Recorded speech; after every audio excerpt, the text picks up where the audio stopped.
inaan ka shaqeyno wixii aan ka hadalay si toddobaadla ah inaan u fiirino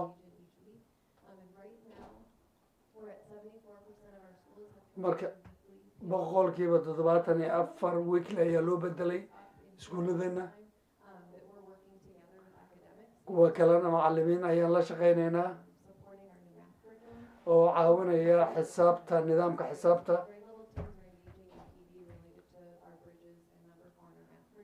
marka arrinta wiga ayaa la sameynayaa xisaabta la xiriirta aga kalen ka hadlaya waxa waaye waa hoggaanka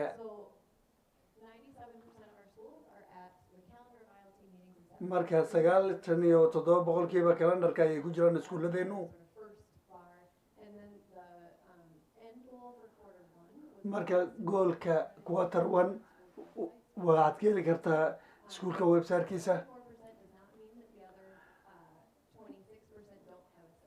marka boqolkiiba 70 macnaheedu 25 kale inaysan ku jirin ma aha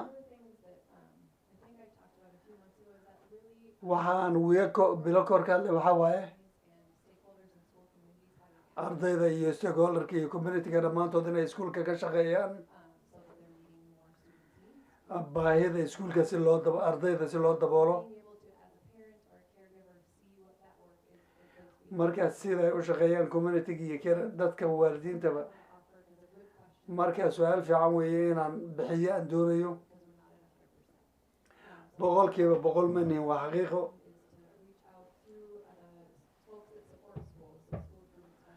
marka arrinta iskuulka hagaajintiisa dadka khibradda u leh inay hawsha faraha la galaan iyo taageerada kale ee la siinayo ilmaha oon la wadaagayno kuwa kale marka arrinta b d-ga wiilka dambe ayaa bisha dambe ayaa la sameynayaa in aan xaqiijino inaan meeshii la rabay marayno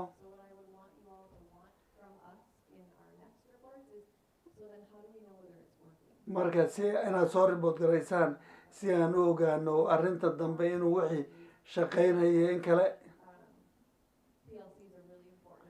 b l c aada buu muhiim u yahay horumarkeena marka arrintaa inaan isbarbar dhigno isla shaqeyno waa laga maarmaan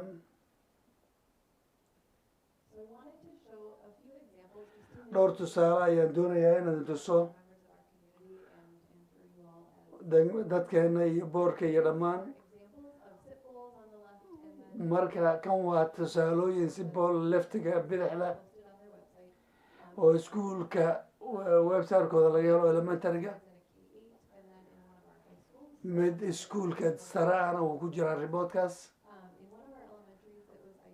mad ardaydeena ka mida waxaa la fiiriyey in african american uu yahay marka way fiiriyaan dheetadooda iyo akhbaartooda ardayda african america iyo akhbaartooda isbeddelka in la sameeyo oo lagama maarmaan marka arrinta oo siyaabo kala duwan u imanaysa si loo taageero ilmaha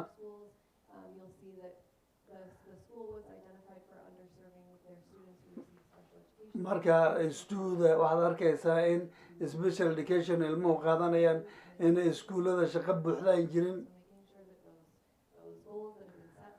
marka goolka la hagaajiye ama hiigsiga in ilmo kasta uu gaaro waa lagama maarmaan in uun inoo xaqiijiyo ardaydu inay toos u baxayaan marka dadka wax ingiriiska baranayana waxaan u sheegayaa ardaydu waxaa loo shaqeynayaa inay baasaan oy dhaafaan arrintaas marka iyalka dadka baahidooda inaan dabooleyno in kale inaan ogaano waaye iyo arrinta luqadda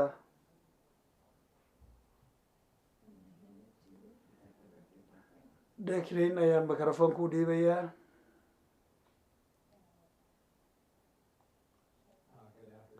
habeen wanaagsan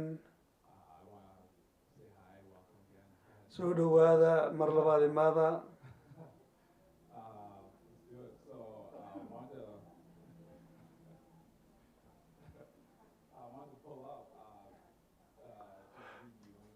arrintan baan doonayaa dib u fiirista inaan meesha soo saaro tallaabooyinkaan qaadayno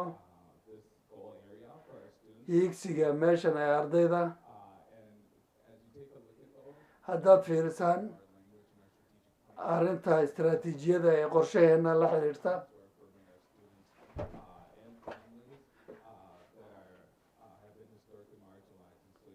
marka qoysaska lamajira hoos jiraan sida aan kor ugu soo qaadayno sidan waaye. marka akhbaaraadkaan helayno waxaa inaan xaqiijino inaan hiigsi qabno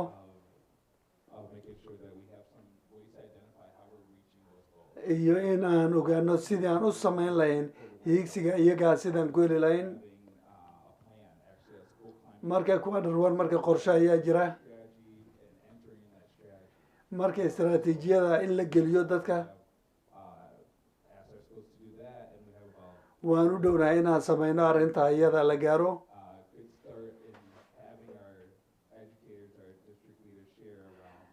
marka macalimiinta madaxda waxbarashada degmada marka akhbaaraadka sidaan dadweynaha ula wadaagi lahayn ayay tusaysaa.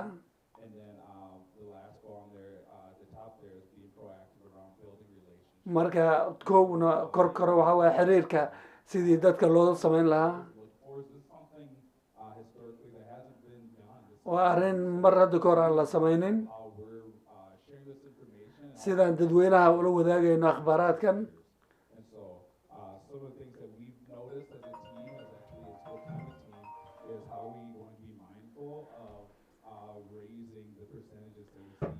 marka percentage-ka aan meeshan ku aragno in aan madaxa ku hayno waa lagama maarmaan.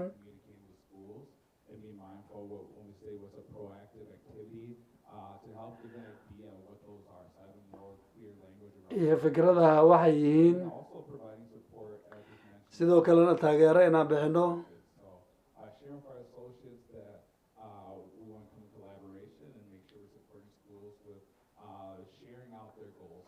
marka inaan iskuullada la wadaagno hiigsigooda iyo khibradda xagga horumarka ee ay samaynayaan.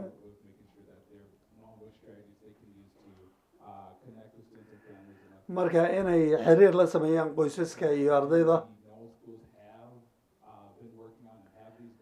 marka ruux ilaa iskuul gaaray goolashan ma jiro ilaa hadda laakiin inaan la qayb wadaagno dadweynaha lagama maarmaan waaye.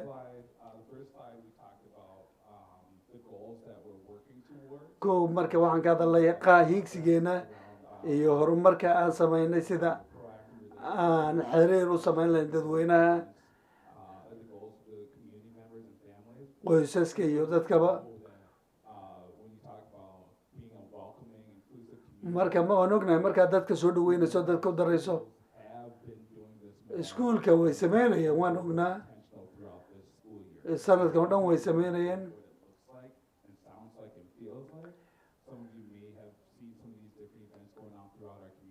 marka qoysaska isbedel dhacay iskuullada waad aragteen qaarkiin. marka sanadka in ilmaha la taageero in ay isdhex galaan.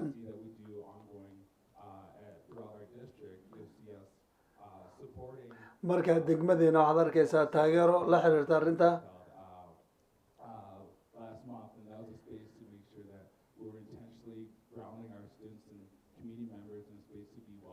marka inaan sameyno si ku talagala ardayda iyo waalidiintuba inay soo dhawaadaan arrinta iskuulladeena kala duwan in laga arko arrintaas. marka arrintan ogaada arrintan waxay soo dhaweynaysaa ardayda iyo waalidiintuba inay soo dhawaadaan iskuullada. inaan qaabab kala duwan u raadino sidii aan xiriirka u adkeyn lahayn.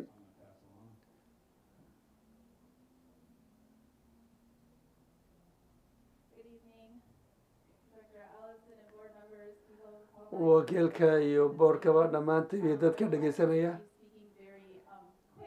ana si degdeg ayaan u bixinayaa ama si gaaban marka arrinta weynka hadda aan saan u hadlay ka duwan dadka board memberka iyo dadka haddana ima dhegaysanayaba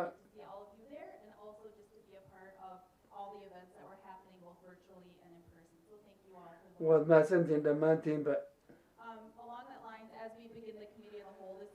marka degmada markaan bilaabayno waxaan doonayaa inaan xusuusiyo qof kasta ardayda iyo dadkana dhegaysanayaba iyo macalimiinta sidoo kale khibradaan leehay xilligan waa markaa maraykanku ay holidaysyada u dabaaldegayeen xilligii fasaxa weeye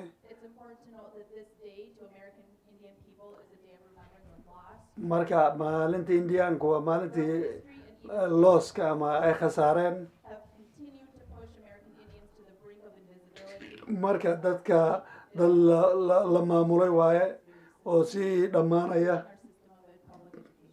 waxaa ka mid a dhanka waxbarashadoo kale marka wegi hadda waxaan u dhiirigelin dadka inay american indian taariikhdooda dib u fiiriyaan inay weli joogaan inaan kor u qaadno dadka oon promote garayno dhaqankooda iyo naftooda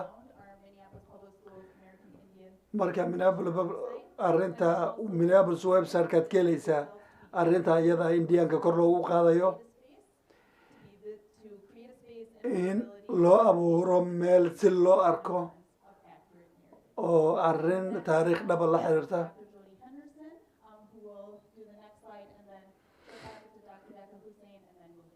marka Henderson iyo deeqa xuseen baa sameynaya kadibna halkaasaan kasii wadaynaa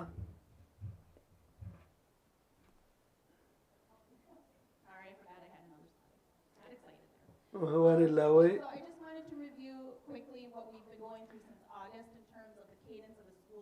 marka ilaa agosto waxaan marayna ayaan doonaya inaan sheego arrintaan sameynaynay ee soo socotay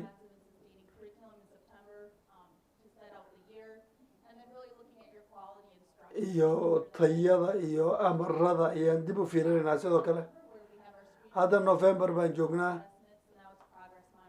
marka waxaan soo sameynay ayaa la fiirinayaa heerkan garan wixii dhaqan galay wixii cusub iyo wixii aan sameynay sidii aan usoo xoojin lahayn tan waa xusuusin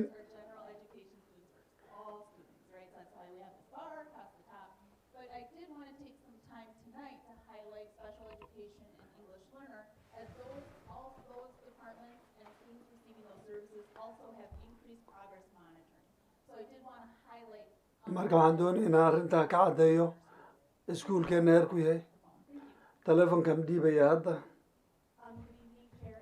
habeen wanaagsan alisan cox guddiga iyo dadkao dhan waan ku faraxsanahay inaan inta joogo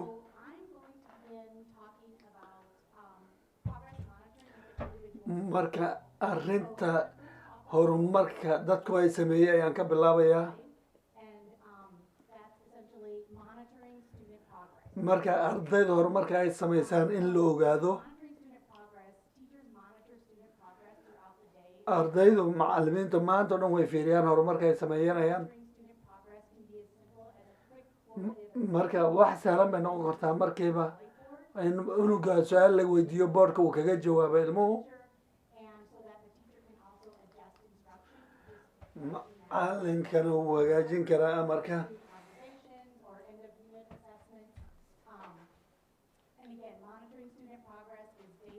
marka arrinta jeegaraynta horumarka cunugan waa joogto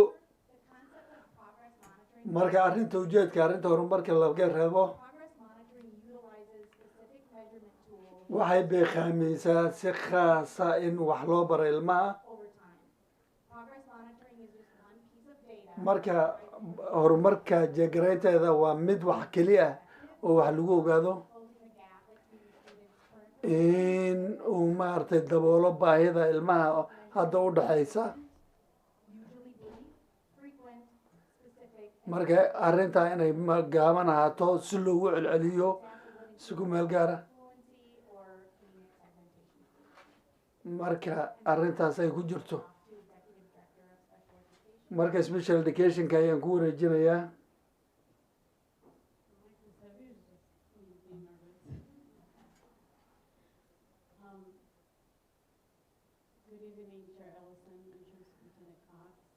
charleson iyo cox iyo habeen wanaagsan iyo wakiilka ardayda iyo community-ga halka horumarka jeegaraynta horumarka ilmaha aada buu muhim u yahay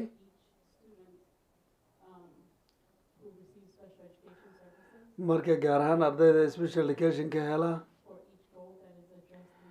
mid kasta oo higsi loo sameeyey marka goolka in la gaaray in la fiiriyo waa lagaba maarmaan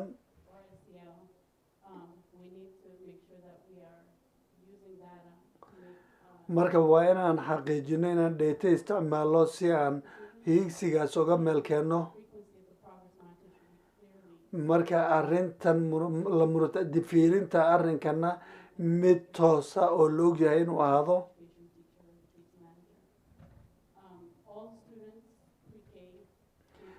ardayda brekey ilaa halka u sarreysa marka waa inay helaan monitorinka degmada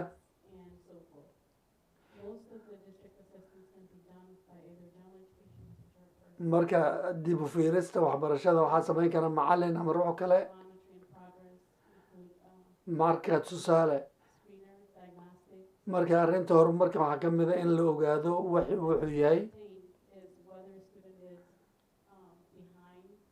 oo lagu ogaan karo ilmuhu inuu dambeeyo iyo in kale ardayga dib u fiirin ayaa 3 sanaba mar lagu sameeyaa si loo fiiriyo goolkii inuu gaaray iyo in kale dheetadu marka waxayna siinaysaa jid cad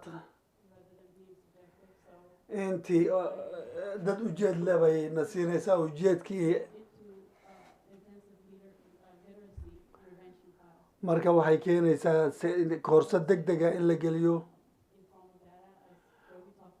marka dheeto kaleo aan toosayna juudi ay ka hadashayna waan isticmaalaa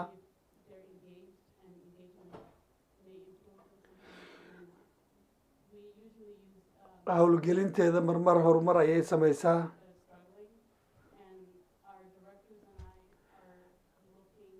annaga iyo directorka waxaan fiirinaynaa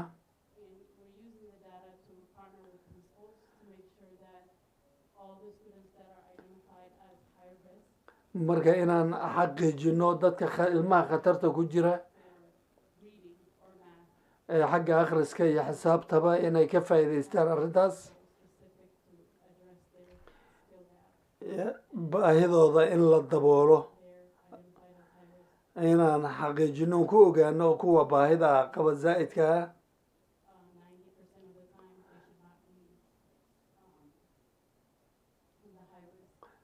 marka 90% badiyaa khatar ilmuhu ma aha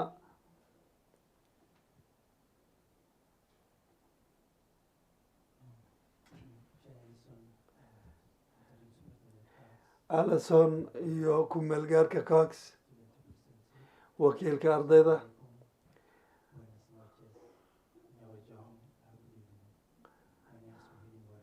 aniga maxuudiin warfaaba la idhahaa aniga iskuullada magnadkan ka socdaa siduu ninkaa u sheegay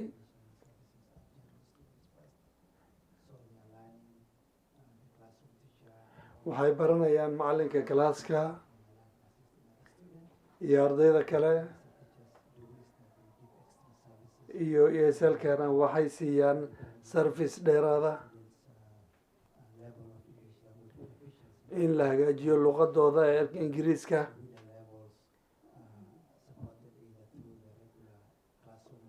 marka waxaa laga taageeraa ama kalaasada caadiga ama macalinka dheeraadka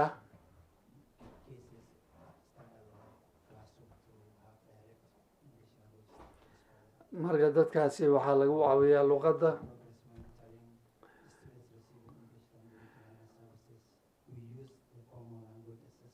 marka waxaanu isticmaalnaa qaab wada guud oo dib aan ku fiirino marka sanadkii 3 jeer ayaan samaynaa macallimiinteenu intaysan arrintan keenin marka awal hore 1 sano ayaan ku xirnayn oo la sameeyo evaluationka hadda laakiin sanadkii 3 jeer ayay macallimiintu soo saareen mid lagu ogaan karo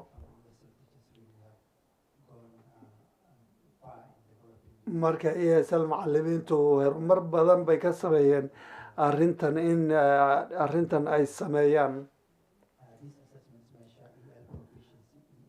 marka imtixaankan wuxuu cabirayaa heerka luqadda ilmaha uu ka gaarsiisan yahay marka tanna waxay tahay macallimiinta ELka teacherka inay ogaadaan ilmaha heerka uu marayo ayna u sheegaan qoysaska ilmahoodu meesha uu marayo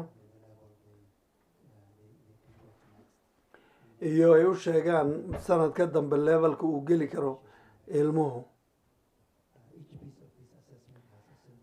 marka mid kasta oo arrintan ka mid a meel luqad ah lagu cabiro ayuu qabaa marka arrin laisla barbar dhigayo ama la dhexgelinayo ee kalaaska khaaska ah turjumaya marka arrintan ay ESL teacherku ka soo saareen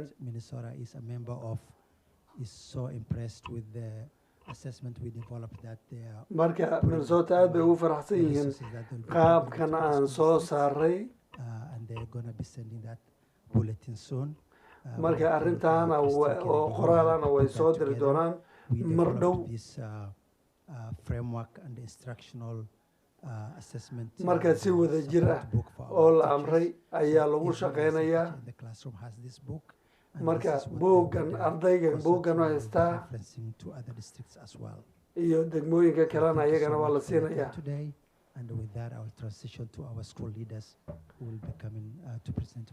marka waanu mahadsantihiin ardayda kuwa soo dhow waan soo dhoweyneynaa macallimiintana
Lisa, we are timing each of the groups to see which one kastaba transitions the waqti best, but ayaanu not bad, November, samaynaynaa not bad. soo ma xuma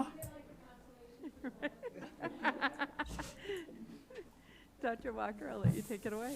Good evening, everyone. kala wanaagsan Good evening, Chair dhammaantiin Ellison. Good evening, Director. Allison iyo hogaamiyaasha Cox and, iyo Director kaagsi iyo qofka wadaya ardayda Ellison. Thank you all for being here. I dhammaantiin waad appreciate ku that. mahadsantihiin maad kala duwantiin waa ninkada Michael Walker magaciisaana waxaa ka mid ah kuwa hogaamiyaasha ama hormuudada iskuulka kacayaroogaan ahay marka waxaa kaloo raba kuwa kaloo la shaqeynaya inay baraan hogaamiyiintan iskuulka iyo hogaamiyaasha iyo macallimiinta halka waxay u joogaan inay nila wadaagaan la socodka horumarka ay soconayaan iskuulka iyo si toosan fasalka dhexdiisa waxay diiradda saarnay afar dhinac oo ku saabsan akhrinta iyo qoraalka And so this is all in the effort. so waxaan oo dhan wax weyn isku dayn annagu aanu gaadhnay hadafka iyaga So this is really important. so waa muhiim bay annaga noo tahay So tonight we're going to get started.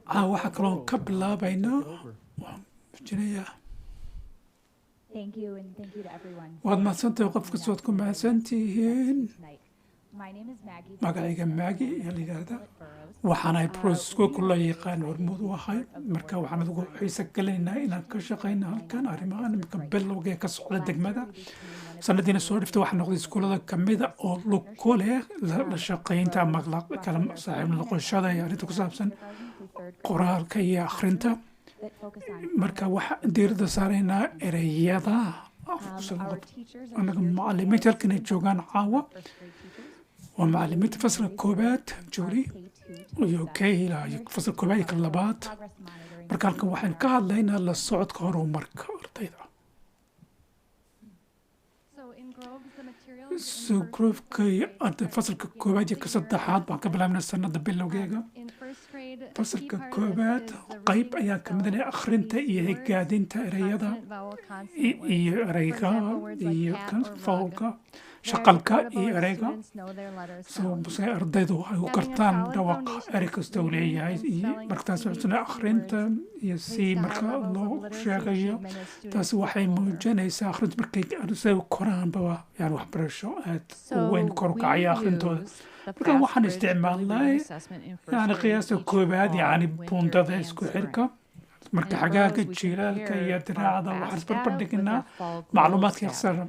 iyo This kobaca information marka informs foolka our fall taasi whole waxa group inoo instruction as eegaysaya well as our dhismaha formation of small fasalka groups iyo and students isku that we keenida refer to them kooxag as our yaryar core program for one-on-one tutoring. hal iyo hal marka tuurada macluumaad lagu siinaya ardayda We're using fast waxaan bridge tools for all of isticmaalaynaa them, wax loo yaqaan progress qalabka monitoring and dhaqsaha literacy for arrinta grades lagula socda caruurta kow ilaa iyo ka First shanta grade, we're udhexaysa using ardayda fast nonsense words ta kale waxaa assessment. ismaynaa faska Every 2 naanisanaysa weeks, first qiimaynta grade, all ereyada students receive extra kasbadma support through ardaydu small waxay groups or Minnesota gacan reading siyaada workshop. ayay helaan Their progress mitirka monitored oo lala soconayo using horumarkooga fast marka bridge too la nonsense isticmaalaya words waxaa loo assessment. dhaqsa For our doontada ama students isku in grades xirka 2 through 5, taasoo all fasalka students who koowaad receive inay ka small shidaan group ardayda oo support in dhan literacy kooxo iyo are progress kooban ayay monitored caawimaad every bay 2 helayaan weeks qof using labadii fast asbuucba mar CBM, which is a fluency taasina waxa assessment. weeyaan waxaa loogu qiyaasaya This is sida the same aqoonta intay assessment leeg given tahay to taasina waa all isla second qiyaasta and lagu third sameeya graders ardayda oo 3 dhan times a kow year ilaa iyo laba iyo ka as saddexaad part of our saddex jeer oo Burrows sanadii ka mid a implementation. taasina ay la socoto ay ka mid tahay qaybta kobaca ardayda In the classroom each week, the fasalka Groves hal kasta curriculum includes a asbuuca day 5 manhajka formative usada assessment, dabciga which waxa helps weeyaan us to tuu lagu inform our qiimeyna upcoming taasina waxaa kelina instruction. macluumaad At week 6, tilmaamaha soo socda 14, lagu sii qiray waa 24, ka lix and at afar the iyo end of toban the iyo year, afar iyo the same labaatanna markay assessments are sanada given dhamadkan so that taas we la can qiyaastii baa la continually sameynaya monitor progress si aan of ula all of the socono students horumarka and change ardayda oo groups dhan iyo when kooxda needed. isbedelaysa marka loo baahan yahay la bedelo We are also working to sidaasoo align kale our waxaanu la special education shaqaynaynaa islo programming and qiimino assessment with waxbarashada what we're doing khaaska in the rest oon of the building, qiimayno sidaan dhismaha kale through our waxaanu MPS samaynaa program. So our special education so teachers are also starting macalimiinta to work with our waxbartadka growth gaarka coach ah and halka have iyaguna taas access to bilashqana the waxaana growth u furan intervention in resources. ay macluumaadka They ama were kheyraadka actually u using furan la fast socodka iyo CBMs, kobaca which if you qofka look ay up there, that's ku that haystaan blue and yellow and taasina waxay pink muujinaysaa graph. nambarka So pinka one of iyo our special bluga special education resource sidaasina teachers waa qaybo started using kamida that a number of qiyaasta years macalimiinta ago qaarkood to isticmaalay track sanada ka hor students' ka oral horse reading fluency, ardayda sida u which, fiiriyaan even though it's akhrintooda not a yani heerkay comprehension taagan tahay assessment, it predicts our taasina waxay students' qiyaasaysaa ay comprehension work. saadalinaysaa kobaca So qorka hadhow we're using that now across taasaan the building so isticmaalnayna that we can guriga track students before dhismaha they're in iskuulka oo special dhan education, si aan when hor they ugu receive special horumarino education, and hopefully waxbarashada when they can gaarka exit the kuwa baahan program, and throughout our other interventions. iyo arrimaha kale yani lagu caawinayo ama lagu soo dhexgalayo That's Groves. taasina waa kobaco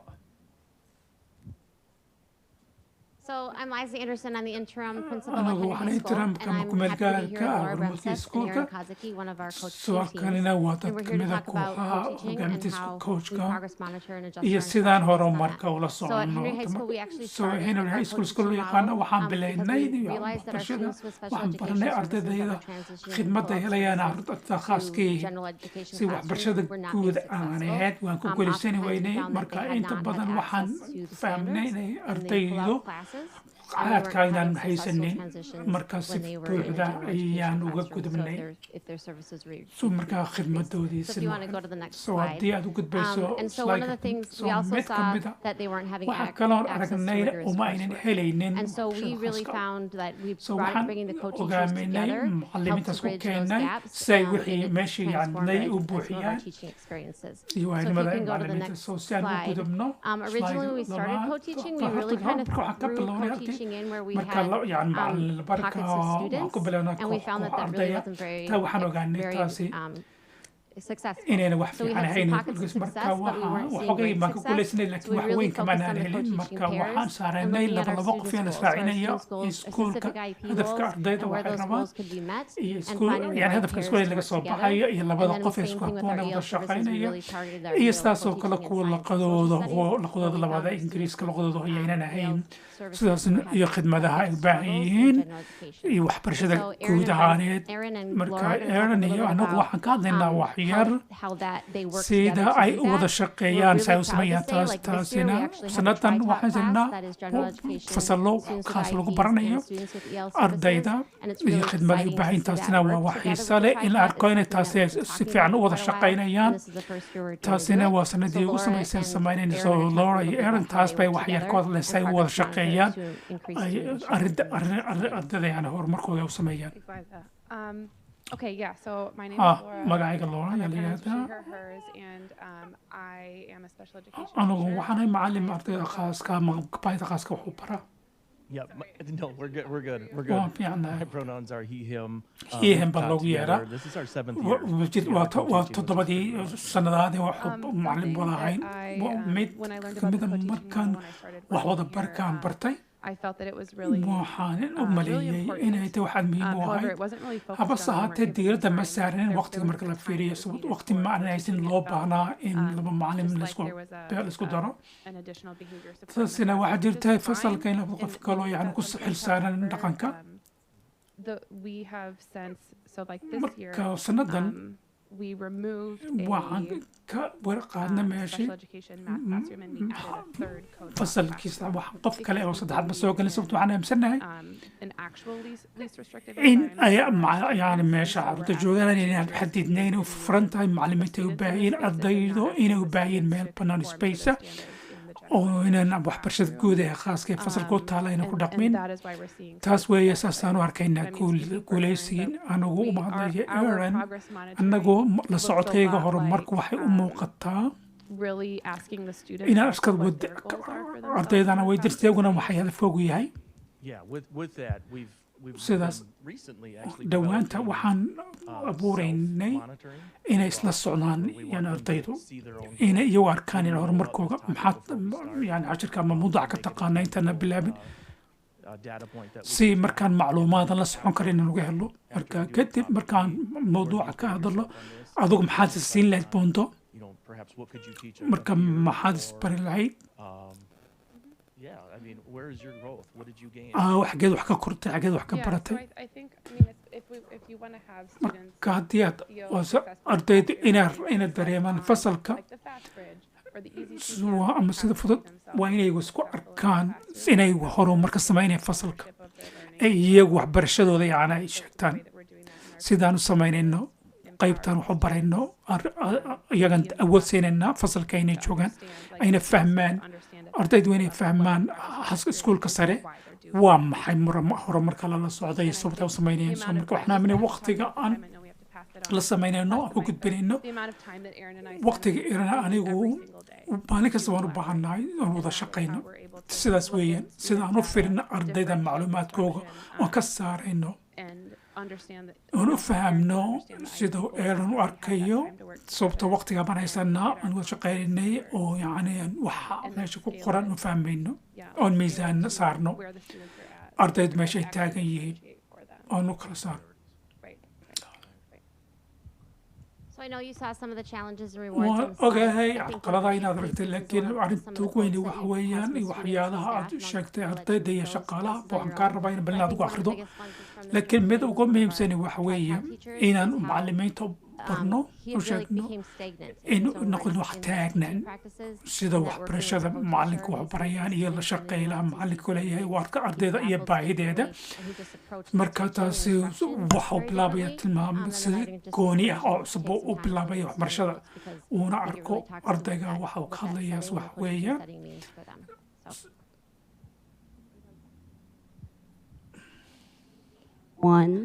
I'm Mariel Talatala. I Aniga am Maya a ayaa DCD SPED teacher in HIA. Good evening, everyone. My name is Kalamanaysa Ramel magacayga Cooper, Remark and Cooper I am a special education anigu assistant caawinayaanka at the waxbarashada khaaska Hmong International Academy. iskuulka Mount Okay, so International. tonight we are so proud to present to you Anigu how we waxaan ku do our fahmaynaa collaborative in model for sida SPED aan u wada and shaqeyn implementing functional phonics for K-2 Yeah, and the fasalka role koowaad of iyo kan SPED teacher labaad. and progress monitoring. iyo la socodka horumarka So as you can see in the So slide sad up here, ujeedo I'm in the halkan. slide working with some of Anigu the halkan kids, waxaan la shaqeeyaa some of ardayda the students. I have 3 ardayda students in this saddex baa classroom fasalka ku haya that we work oon one-on-one with. halka I do one-on-one with for la each shaqeeya child. mid kasta Give a few minutes for each marka child. waqti yar Make ayaan sure siiya they mid are ilmo kasta si aan u hubino following the collaborative teaching model. inay sida loo qaabka loogu And- talagalay macalimiinta ay la shaqeynayaan ma fahmayaan That's it in the slide.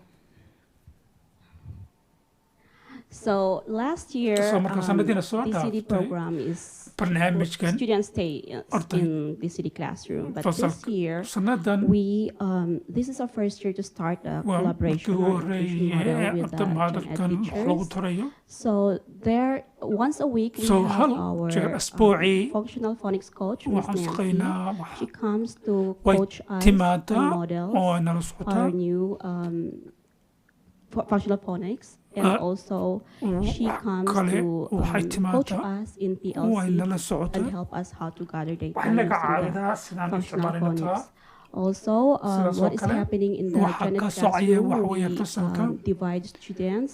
waan ka So the qaybinaa Janet ardayda teachers so has her own macalimiintu class. waxay leeyihiin She does fasalkeega functional phonics according to the level waxa of ay their samaysaa students. qofka ardayga And I have marxadiisu my taagaya own, anna kaygaan hayaa Students, I have my Ardaydayda. own group with the help of kooxdaydanaysa the anigu special caawinaya education waxa assistant. barashada khaaska gacanta ka siinaya So that is me So teaching taas isna four students in first grade. fasalka koowaad I have 2 DCD students Labo and the arday magaalada, kuwa other kale. 2 DD students.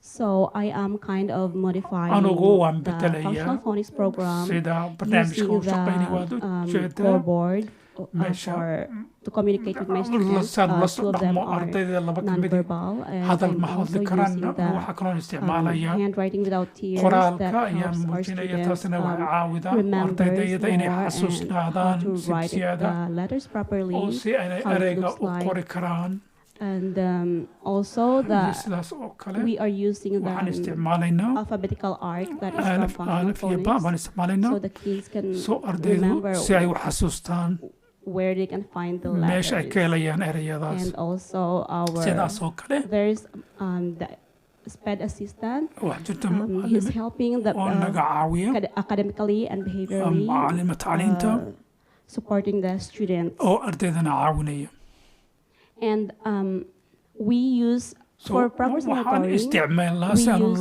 the data log from IEP, waxaan isticmaalnaa and IEP we also loo use the yaqaano data waxaan tracker isticmaalaynaa for la functional socodka phonics. macluumaadka So every week we ereyada assess asbuuc students kasta where waxaan they're at, qiyaasnaa ardayda and meeshay then joogaan after that kadib assessment, qiyaastaas SPED teachers collaborate haddana with the Gen Ed macalimiinta waxaan la teachers, shaqaynayaa and then talk about what to do waxaan ka next. hadalnaa tallaabada xigta ee samayn What to doono do next to those students who ardaydaas excel waxaan and samaynaynaa those hore u students mara who are iyo behind. kuwa dib u dhacay And I think that's it. Our Inta halkaasaan snapshot ku for dhakayaa. how to integrate students to marka provide waxaan access keenayaa to ardayda isku keen with our new plan.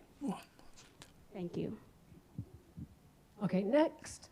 I have to clear my throat. I've had Waxaa that xiga. cold that lasts forever, and I'm not sick waxaan anymore. lee but qabo when I anigu sit ma still, I xanuuni cough. I'm laakiin Lisa markaan Cadillac qofaaco from Lucy Laney. Lucy Laney. And I struggled a little bit anigu with waan la what to dhibaato talk to you caanaa about. waxaan ka hadlayo sababta ma rabo inaan ku celceliyo had iyo jeer sida wixii samayn laakiin waxaan samaynayaa maanta wax ka duwan wixii hore waxaan laakiin nagala hadla si kooban sida aan ardayda ula socono horumarkooda And it's a little bit less so waa tangible in wax some ways, but just ma karayma as laakiin important. waa wax So we muhiim have ah a weeye weekly student support so meeting. caawimaad We kulan joke asbuuc about kasta the arday lagu caawinayaan so kula all the staff samaynaa that don't belong to shaqaalaha the oonan instructional grade level lu team, but kulahayn every Monday fasalla morning kooxda we get laakiin together, subax myself, kastoo our isniina assistant waan la principal, kulanaa aniga iyo our caawimaha social worker, our principalka school counselor, iyo our iskuulka building bulshada wide qofka u SBA, shaqeeya our ee SIA iyo psychologist, our mental maskaxda health, iyo kuwa provider with caafimaadka Campus Health gudbinaya at Laney, layni will join us. Our marka way noo transportation imanayaan coordinator iyo kuwa comes, kala shaqo and our xagga student support gaadiidka specialist. iyo kuwa And khaaska ee it's caawinaya very simple, waa but fudud really tahay deep for us, laakiin and it's aad really iyo ugu dheer transforming the tahay way we can wayna respond to bedelaysaa student sidaan uga needs. jawaabayna But we just baahida had two ardayda agenda items.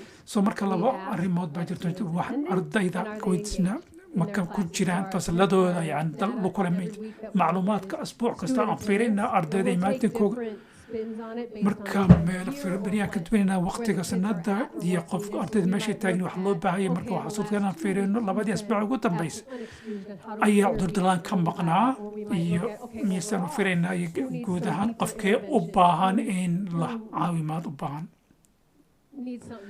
ayaa u baahan waxaa wax ka duwan iyo marka luqo yeelashada marmarbanaysa ariga dhaqan ahaan laakiin waxaa noo ardayda baska iyo suulka labadaba sababto waxaan fiiraynaa xaalooyinka guriga waa yaara adag tahay in la tirahan la sheego laakiin waxaa ka bilaabina macluumaadka haddana waa baahida ardayda ayaan ka hadalnaa qofkii halkan gali kara halkan wax ka caawin ayaa xiriir qoskan la leh marka waxaan isticmaalnaa meelaha kulul fasalka iyo fasalka darajadii iyo dhinaca dhismaha guriga soo marka hadalkeena waa soo keena maxaan bedeli karnaa soo waxaan isnaa arday aan la hadlayno si aan markaa u abuurno si aan u caawino so mid waxaa jirta aan aragnay laakiin nagu adkay sanadii hore waa ardayda loo arkayo soo iminka sanadiina soo dhaaftay 10% ardayda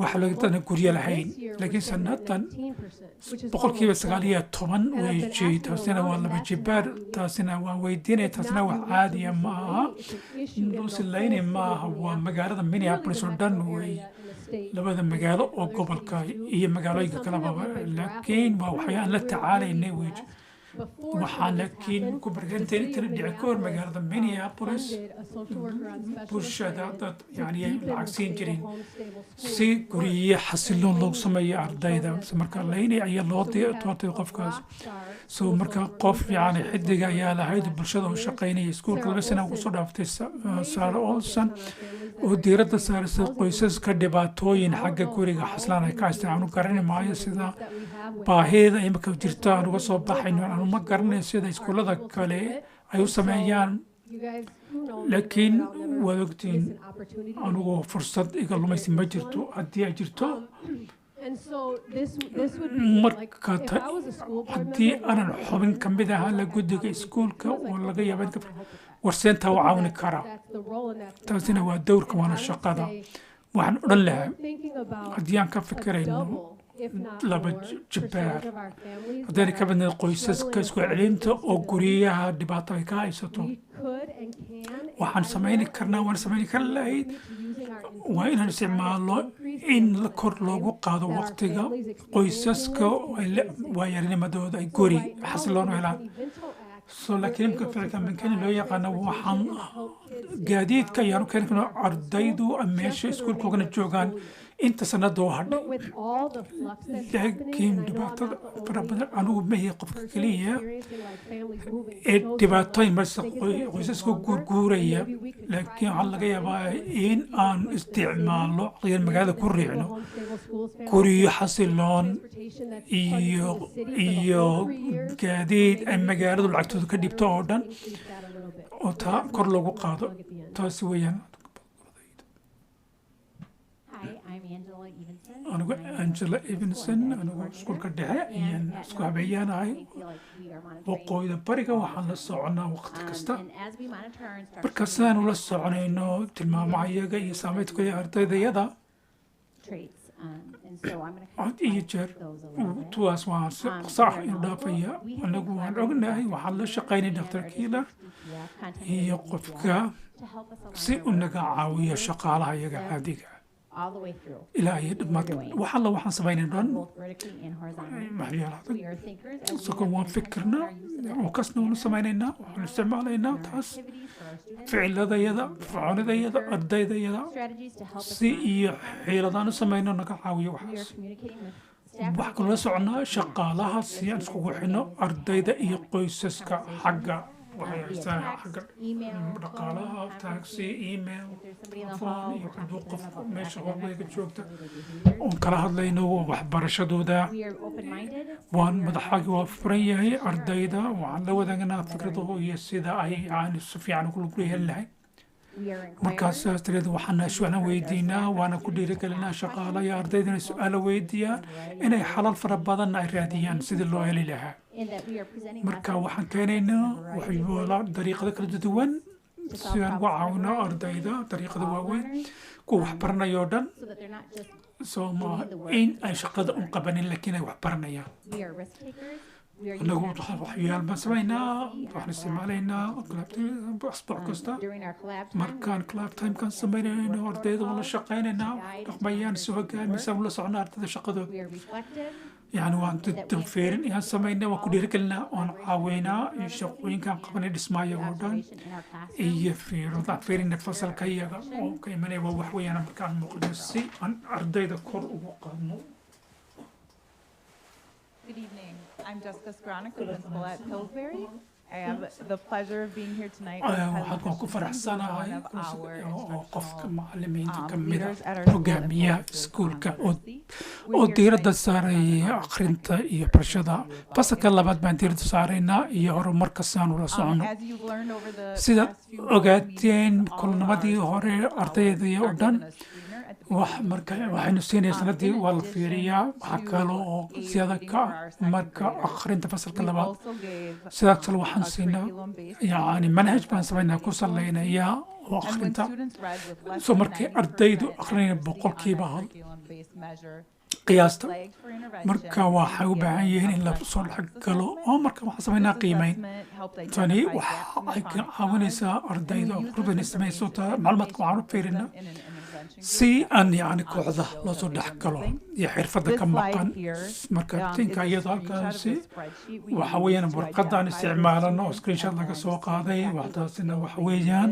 waxay u baahan yihiin oo markaas la dhaqsaba diiradda loo saaro marka la ogaado Great, so we noticed that there were a so large waxaan percentage u of jeednaa including arday second fara graders badan that baa needed, jirta extra support with oo u reading. baahan caawimaad badan akhrinta Collaborate marka saas darteed waxaan la shaqaynaa to structure a macallimiinta literacy block that would dhismo maximize yacni kor u observation qaadaya skills and macallimiinta ardayda oo dhan ay helaan So after a whole group literacy so marka lesson koox fara performed badan by ay noo teachers, yimaadeen macallimiinta ardayda fasalkaas oo dhan boqolkiiba siddeetan way isbala wareegayaan oo waxyaalaha ay u baahan yihiin si gooni looga kala hadlo tani waa saddex tusaale oo ardayda khaska jadwalkooga la wareejinayo ta kalena cagaar ay ku saabsan yihiin ta kalena kooxda macallimiinka waa buluugay ku qoran tahay markaa finismoolka taasi waxay muuqataa waxay jira saddex kooxood tamida marka fasalkii marka waxa ku qoran macallimiinteeda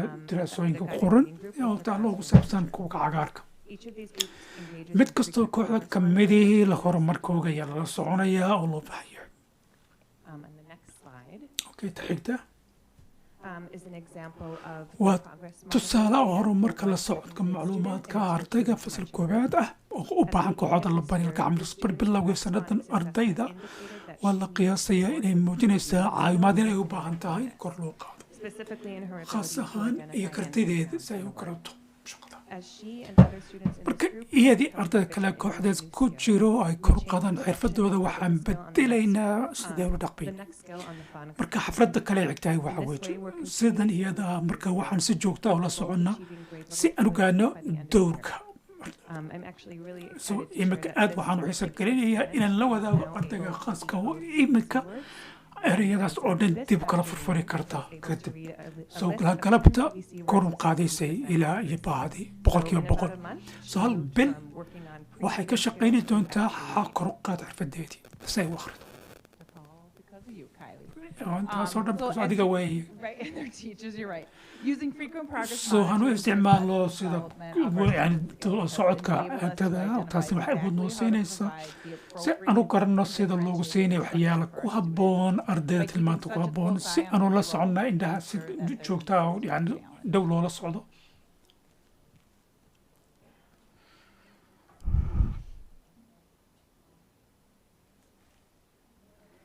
Thank you, Cal. waad mahadsan tahay I'd first like to introduce horta waxaan myself. doonayaa I've anigu been a isbaro special education teacher isbaro for almost 30 years. soddon sano wax ku dhow ayaan macalin ardayda khaaska labadeeda ardayna iskuulka Minneapolis bay tagaan bilowgii ilaa iyo faska 12 haddana waqooyida ayaan deganaa 15 sano marka waxaan jeclahay in la wadaago waxbarashadayga macalimiinta 15 sano ka hor ayaa hormaray iskuulka ku saabsan robotic taasoo qof aad u nasiib badan ahaa aan ardayda yariya baro xirfadda waxbarashada barnaamijka loogu talagalay hadhow markii dambe iskuulka Southwest loo yaqaano taasina waxay 3 sannadood inaan barto casharada cilmiga taasina waxay tanay keentay khayraad badan iyo waarinimo loo sameeyay degmada caawimadeedii way bilowday markaan aircraft PDP markaan biloobay kooxdays marka isagu waxa uu noo soo diray markaas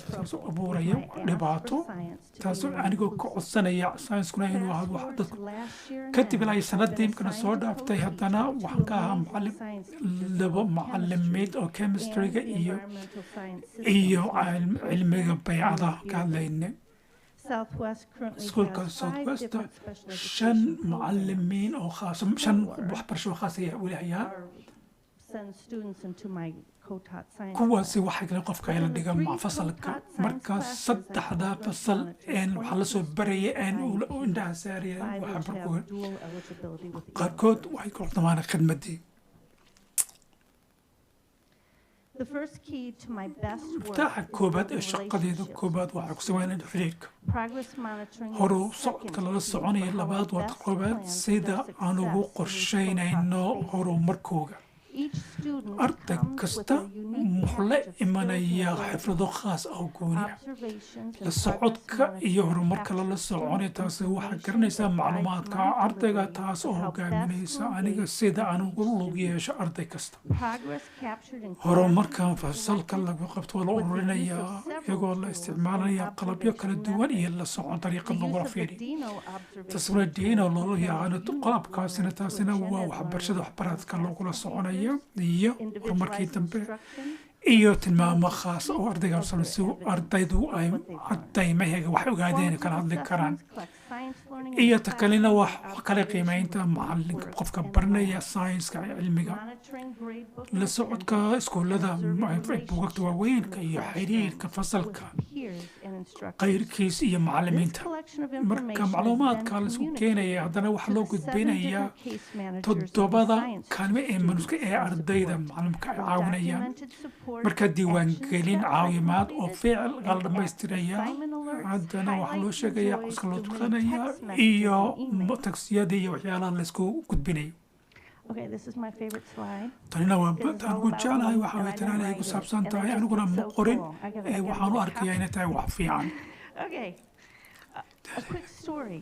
My first year in college, I failed physics. I hated science, but I had to pass. My dad, who lived 8 hours away from college, took it upon himself to order my physics textbook and tutor me over the landline phone for 1 hour every night. I passed that dreaded course with an A. It was such a memory that 33 years later, I still remember that feeling of success with having the right accommodation in place that allowed for my pace of reading, my questions answered, and having my dad as a cheerleader telling me I was smart enough to do it. Progress monitoring collects information on how and what methods to best support my students' learning needs.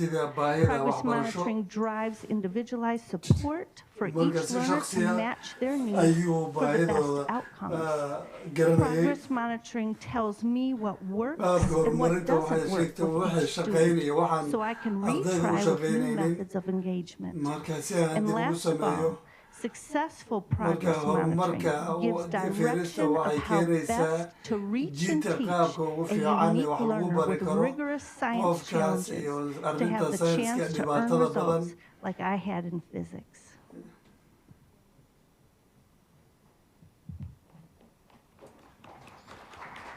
Waa loo socodiyey gabadhaas. Thank you all for your presentations tonight. As we move Waan into our mahadsantihiin, discussion time, I'm just going to ask, I see a waxaan couple doonay principals in the audience, if they could come qof up with their maamule team inay dadkooda for soo our kicnaan discussion points, that would be great. si ay meesha wada Chair Elson, I'll turn it discussion over ka to you for keenaan. questions. Thank you. Directors, please Alison, hit your request to speak button for any questions, ruux comments. su'aal qaba Thank you, marka everybody, bottom-ka for this riixa. presentation and Qof the kasta hearing that's wuu going on mahadsan in yahay oo ka qayb our qaatay classrooms, arrintan. how we're supporting students. Macallimiinta sidaan ardayda u taageerayno. I'm thinking this was a very effective presentation. Thank you, Director Arrintan Caprini. arrin muhiim ay ahayd. I just want to say thank you so much for this information. Mahadsanid akhbaaradka maanta keenteen. Peeling it back and giving the information that is so incredibly Akhbaaradka important aad keenaysaan to aad bay me. muhiim I u mean, to tahay all of aniga. us, but I'm going to speak Annagoo dhan specifically gaar me as ahaan a aniga parent, shakhsigayga. having two children who Laba graduated carruur from waxaan oo leh MPS, and remembering MPS. back in elementary school, Xusuusana not quite understanding what it meant elementary-ga. for them to be at Marka- the level K. marka in level K reading. inaan caadi u Or being fahansanayn. concerned about a staff member suggesting that they take some test to find out if they need to go to special ed or what have Iyo you. in ay You literally walbahaarka have just jiray given inuu me ka so many imtixaan ay light galaan. bulbs in this presentation. Marka arrinta Principal from hadalka Southwest, I'm arrintan glad you came taas closer oo because I xusuusinaya. thought, what in the hell is ABC News Anchorman doing here? Marka ABC I thought you were a Anchorman reporter. wuxuu samaynayaa. I had my glasses on. I was like, okay, I gotta watch what I say. Waa inaan Because there's a fiiriyo reporter waxay here. dhahaan. But I really applaud you and thank you for the story Waan about ku physics hambalyenayaa because you know sheekada aad ka there's so sheekaysay. much that we don't know about Arrin what badan oo children nala don't ogeyn know baa jira oo unless carruurta we're aysan able to dig ogeyn. deep in ourselves and think Ilaa about what we aan didn't annaga know. And who baarno was that jeebkeena oo soo inspirational saarro. person that was able to just kind of unlock that Inaan moment sheekadaas soo of, saarro wow, oo I wax get dhacan. it. And Waa your una dad did fahnay. that for you, and you're doing it for your students. And Marka I adiga almost started to ardayga cry a aad u little bit when you talked samaynaysaa. about the last page Marka of page your u dambeysay presentation. And I just markaad really ka appreciate you sharing hadashay that. waan ku Shout out to all mahadcelinayaa. of you, but I want to give a special shout out to Henry Marka staff. inaan Y'all are ruuxa u leaders. qayliyaan doonay Okay, hogaamiyaa you tahay. keep, every year, you know, there are things that you do in your school Waxa that iskuulkeeda literally, I samaysaa believe, can be modeled oo throughout the district. arrin And hormuud there are noqon some karta. things that literally have been taken and used here even at the Davis Wax Center. arrin laga soo that, qaataa jira iskuulkaada. Associate Superintendent Kormeer ku-xigeenka Cabdullaahi and his assistant principal at the time oo created maamula with Site ku-xigeenaha Council. oo abuuray. And you really, I'm so impressed with how Aad you're bay teaching gelinaysaa your saad wax class, u your bartaan coaching class. galaaskaada. And as you were talking about it, I Markaad wasn't literally gaalaysay. seeing like desks and walls and computers. What I was seeing was like this whole Aniga desk iyo another computer iyo atmosphere markin of, arrin you walk iskuulka into a room la and xidhiidho you qolku literally galayo are at home. oo And guri you're with inuu your joogo families. camala And qoyskeeda the way inuu that joogo camal. you know, you get the children to understand, or the students, to see themselves in their work. Qoys and ilmuhu support them inuu arko in shaqada uu peeling sameynayo that onion back. iyo That's those taageero layers in back. uu So I really helayo. wanted to say thank you for that. Waan kaaga I would mahadcelinayaa say something arrintaas. about all of you, but I'll be brief.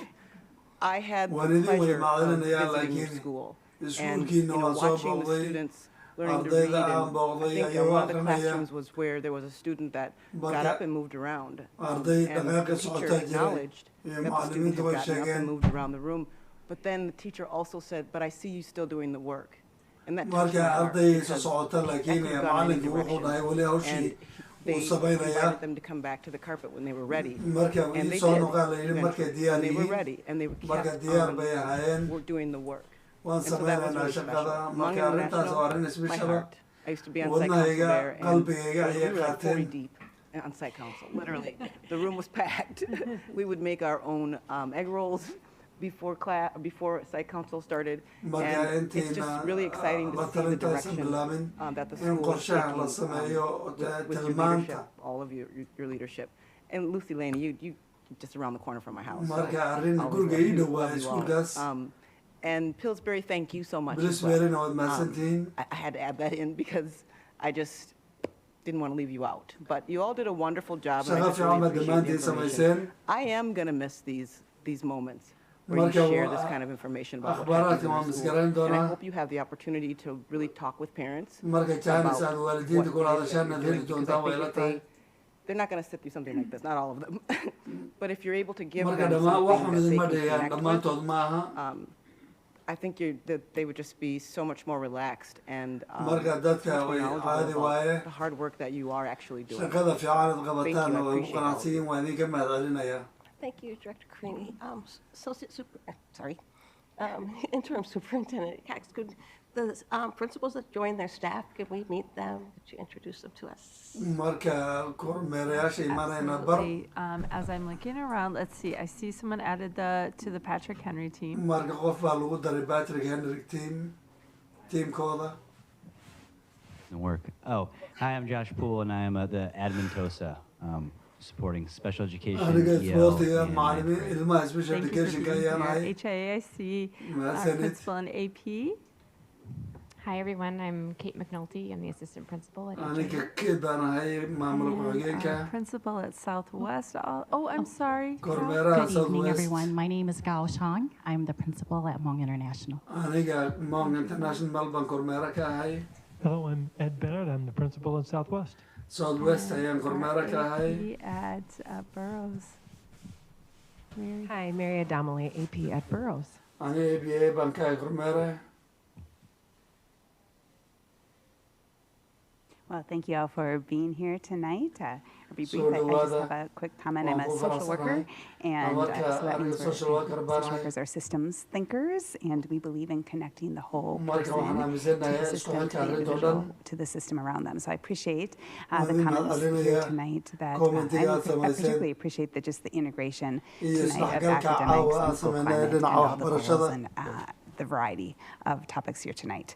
But I specifically want to just marka gaar address ahaan waxaan here, doonaya inaan ka hadlo meet the ask to address housing and our arrinta raising guryeynta one in that category as well. Specifically, I just want to call out, it's very timely that you mentioned that. First, I want to just call out that the stable homes and stable schools marka does feel like guryo common sense degan that we iyo do iskuulo need to address degan housing arrin in order biyaan for waaye students to succeed. And yet, waxay it qayb is ka tahay pretty horumarka ardayga unprecedented, and it's fairly new. And it takes a fair amount of marka arrin resources from the fiican city. So I do appreciate the marka waan mayor ka and the city mahad celinayaa council to make arrinta that iyada happen. And we'll make the connection that the budget planning for the city is happening at this marka very moment, budgetka this month. xilligan bay And we're all dhacaysaa degmada citizens of Minneapolis, so arrintan aan that's soo something that saareen we as citizens can be waa meel watching dadweynuhu and ay advocating fiirin for karaan as well. And ayna u hadli karaan be dadka hopeful isaga and encouraging for those waan ku resources to dhiirigelinayaa continue because dadka it is iyada really inay wadaan important. hawshan Second, I just want to point to the marka legislative arrinta kale agenda for the school ajendaha board, which we just iskuul boardka presented ayaan doonayaa last month, and oo point out aan that we are door bishii hore la proposing keenay funding for transportation for marka the arrinta McKinsey transportationka inaan ka hadlo and specifically really think it's important to highlight gaar ahaan in a aan challenge that cadayno we're facing, that we do dhibaatada not have gawaarida ka any jirta resources. We're not receiving anywhere near the amount of resources it marka actually takes arrintii for loo us to baahnaa ma transport our helayno wax u dhow students and xitaa meet our obligations with the McGinty-Vento Act. And in particular, I want to Gaar ahaan highlight kind of a flaw in policy that we are advocating and suggesting all the arrintan aan u citizens hadlayno in Minnesota advocate with us. minnesotana annaga way nala hadlayaan sidoo kale The schools, which districts, including Minneapolis Public Schools, Tan oo ka are mid tahay reimbursed at a Minneapolis much Public lower Schools. rate than 2/3 of the schools.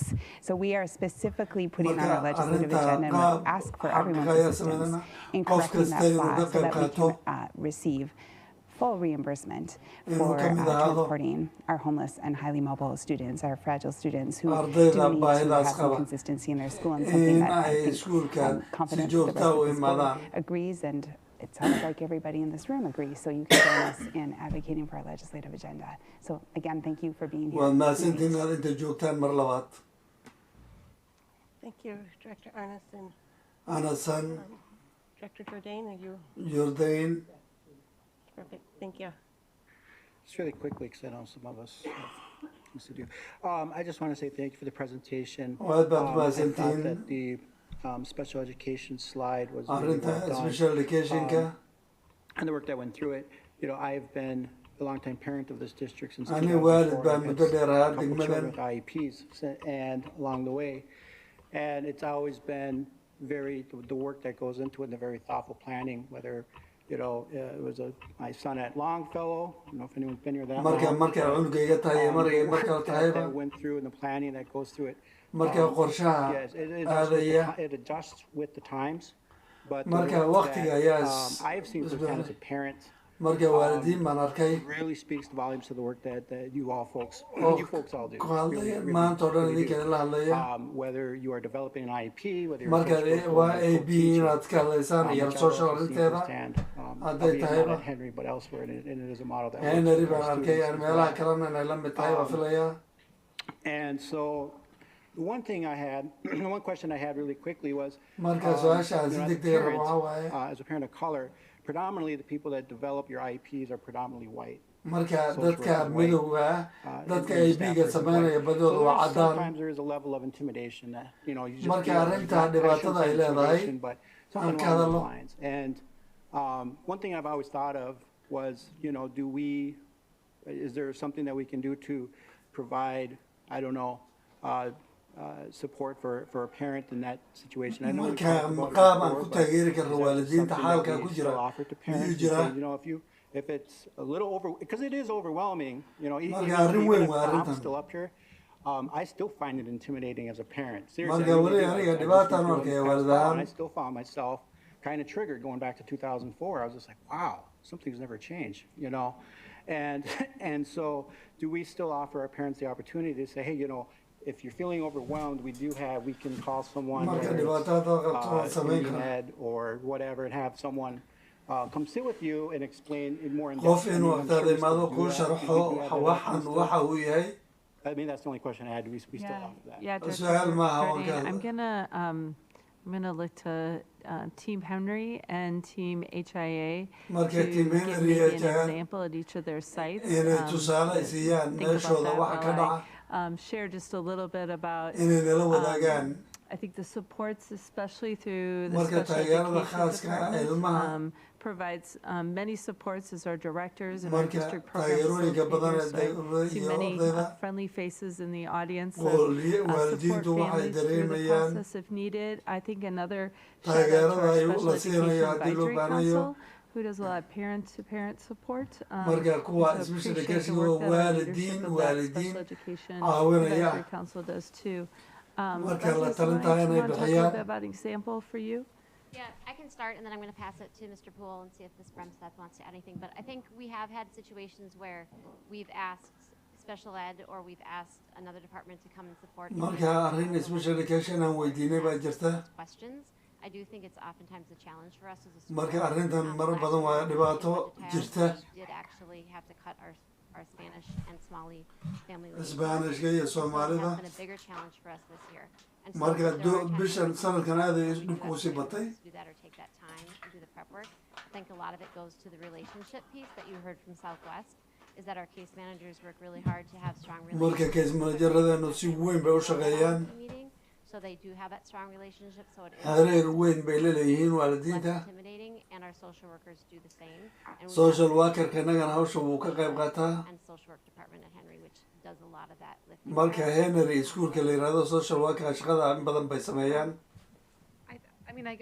I mean, you are identifying a loss that we have in our school system is that we do not have enough teachers that which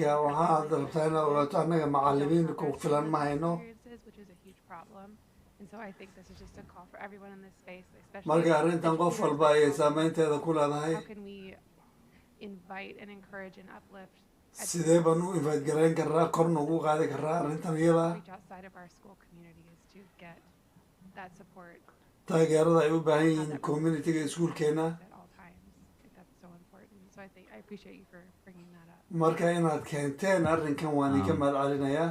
The special ed department has always kind of putting things out to the all schools, giving us new information. and ways marka to arrinta help special build those departmentiga connections. iskuullada dhan They did- mar walba akhbaaraad last baa year, ka 2 years ago, they imanayay did a pretty good job. They sent out different kind of pieces about how to make sure arrinta that you're si fiican bay celebrating samaysay our akhbaaraad students' kala cultures duwan and making sure that that's celebrated in inay IUPD. xaqiijiyaan in loo dabaaldego IAB-da In the school I was working at the time, we spent a lot of time iskuulkana trying uga to, shaqaynay do waqti that, and badanna we waan saw gelinay results where, families felt a lot more comfortable. marka inay qoysasku dareemaan That's a deganaansho piece that's great.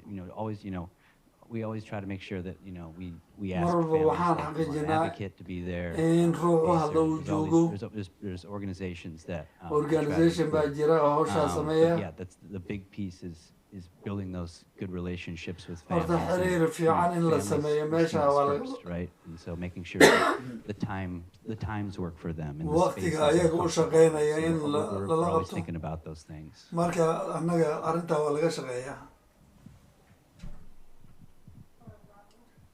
Director Jordan, thank you for your question.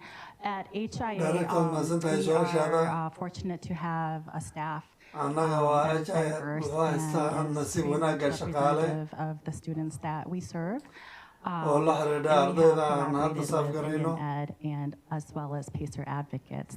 iyo dad And I would wakiil u echo ah some of the sentiments that have already been mentioned, and that is marka dareenka aan hadda ka just hadlay really we have tried to focus on building waa relationships inaan with families xaqiijino so that xiriirka la they leenahay do feel dadkina comfortable having inaan conversations mudnaanta with staff siino who look different from them, because we know that those relationships are going to be ongoing throughout the year. marka xiriirkaasi and that we may waa not inuu always need to jiro fall back sanadka on oo other dhan partnerships. And so really our key priority is focusing on making sure that all the families we work with, marka that we have really mudnaanta strong kuwaad inaan relationships dhigno with them and that we feel qoysaskaan la comfortable shaqeyno communicating xiriir with fiican them inaan la and leenahay reaching out for anything. Thank you. Yeah, well, thank you very much for clarifying that. So publicly, so people who are watching know that we are offering these, because I think sometimes people aren't aware of that. And even like I said, even though I'm aware of it, I'm just like, marka oh, dadka okay, qaar I ma can ogaa find dadka myself aniga being inkastoo aan intimidated ogahay when I know I shouldn't be, but that's just how it is. But I'm very glad we are able to talk about it in this space. waan ku Like I said, faraxsannahay inaan if ka people hadalno watching or arrinkan watch this later on will say, oh, good to know that this dadka school gadaal has daawan some doona waxay dhihi type oh of maanan ogeyn something in arrintan place so our families of color don't feel those dadka things midabka le of that inaysan nature, dareemin and I culayska really isaga sincerely appreciate that. That's really wayna good. ku mahadcelin And, way ku lastly, I just want to farxayaan say thank you to Dr. Fearing Dr. Fearing for waad what you mahadsan had tahay spoken earlier about Native American Month and inaad dadka whatnot. It's really, waddanka u dhashay I u find that hadashay very important in the recognition that you brought to speak so eloquently si and aftahanima passionately. inaad keentay oo You qalbi know, leh so thank you very much. waad mahadsan tahay I'm done. Thank you. Director Soria. Sirio Thank you, Madam Chair. Thank you for the presentation. This is very waad mahadsantihiin inspirational, arrintan and it brings me into a arrintan waxay different keenaysaa space of being hopeful. si And I buuxda just wanted to mention also to the principals to take the opportunity to marka learn inaan from each siduu other maamuluhu dhahay inaan jaaniska qaato and see what is working in other schools. waxa Because iskuullada when kale we u have the shaqaynaya inaan opportunity fiirino to be together versus inaan to pick up wada the jir phone samayno and reach out for opportunity-ga help aan as qabno well. jaaniskaas I wanted to praise the principal of marka Mr. inaan Laney for ammaanaan rabaa actually maamulaha iskuulkan speaking up and saying that you need help. aad kor u I do hadashay oo tira appreciate caawin that baad u because baahan it tahay shows your bravery marka and also geesinimadaada that aad bay you u do fiican care, tahay because we need to be brave waa inaad and geesi ahaatid also to be advocating for our students. inaad So ardaydeennana thank u you. hadasho And waa also lagama the fact maarmaan that thank you for the work, especially marka special ereyada tiri gaar ahaan education arrinta and social rural educationka education just in our district alone. ee degmadeenna inaga It is keliya maaha $68 million waa that we 68 don't milyan oo receive dollar annually. And going back to Director Arneson's point, it is marka a anasan moment pointigeeda haddaan ku now that noqdo we unite. It is waa now inaan or wada jir never samayno that we do get the funding that our si children aan deserve. lacagtii So helno thank you for the work that you carruurteenna ay do. u baahan tahay Thank you, Director Soria. And thank you, Director Soria and Dr. Arneson, for waad tying mahadsan in tahay Dr. connecting, Serial our legislative agenda with what's going on ajendaha aad ka in our hadashay schools that we're hearing ee about arrinta iskuulkeena tonight. I want to thank everybody, no one else in the queue, Director Ali. marka cali ayaan kusoo dhaweynayaa Madam Chair, guddoomiye waad mahadsan I want tahay to say to you, thank you very much. marka each waad and every one of mahadsantihiin you. dhammaantiin Thank you maamulayaasha very much for iskuullada making the difference every day. inaad keenteen arrin maalin walba ah May God bless you. ilaahay I wish you idin have a happy gargaaro holiday. Thank you very much. holiday fiican haysta I'm waad done. mahadsantihiin waan dhameeyey Thank you, Director Allen. cali waad mahadsan tahay So tonight is about hope. caawa waa rajo You know, as I look at all of you out in markaan front of me, wejiyadiina fiiriyo no matter what job you hold at MPS, shaqada iyo there's darajada a aad lot wasaaradda of waxbarashadu happy haysto times, there's macno a ma lot of laha tears, there's a lot of farxad challenges, baan ka there's a maqlataa lot of maxaa ka muuqata celebration. You challenges bring out the best in all of us. marka And so I war just fiican wanna baad thank you keenteen for waan ii mahad taking time celinayaa out tonight to be here, to waan ii share mahad our celinayaa story. shirka aad ka 'Cause soo I qayb think that's gasheen really important for us to share our story. inaad And we sheekadeenna got aan into wadaagno some muhim deep waaye details, right? But that's important for people to see. dadku It's inay easy to arkaan give inagoo surface wada answers, jiro and waa I think that's muhim what we've really tried to be transparent about this year, marka is to show the sanadkan work. in la Because xisaabtanka we uu are jiro doing aad the bay work. ma tahay I'm really shaqadeennu hopeful. way I fiican think we tahay will see some nice January fast marka results. So I January just shaqo fiican appreciate each ayaan and every result one of you heli tonight. doonaa And thank you to the board for your intention guddiga waad and positive mahadsantihiin comments. Of just, it's much commentigiina appreciated. iyo soo Encouragement jeedinta is really helpful. dhiirigelintiinu This wayna time of year, right? caawinaysaa We're getting into that. See, right? We love the encouragement. So thank you all again. dhammaantiin waad mahadsantihiin mar labaad I do want to thank everybody for the very informative, celebratory information that you marka shared with us aad tonight. dhammaantiin u mahadsantihiin arrinta Thank you. aqoonta leh Before we adjourn, I want to make a couple of notes. Our dhowr superintendent intaan search sheeka special harin meeting dhowr for arrimood baan December hadlayaa 6th has been canceled December 6 waa la as we kansalay work to schedule community listening sessions. marka So degmo keep an dadweyne eye dhegeysigooda out. ayaan Those are going to be happening soon, and they're going to be posted on our website. marka waan heli and we're doonaa gonna be sharing them, website-keena ayaan kusoo with dejin doonaa everybody. Our next meeting will be our regular business meeting on December 13th. marka December 13 That buu meeting noqonayaa will shirka also serve as the truth and taxation meeting. and marka we will vote maanta on arrinta property taxation tax meeting levy baan that dhahaynaa night. Because of this, that meeting cannot start until 6 o'clock. ma which is bilaabi half an karo hour ilaa later than lixda we usually start. Any questions? Without objection, I will now adjourn this meeting. Good shirkan night, waan everyone. Thank you. gabagabeeyey habeen wanaagsan qof walba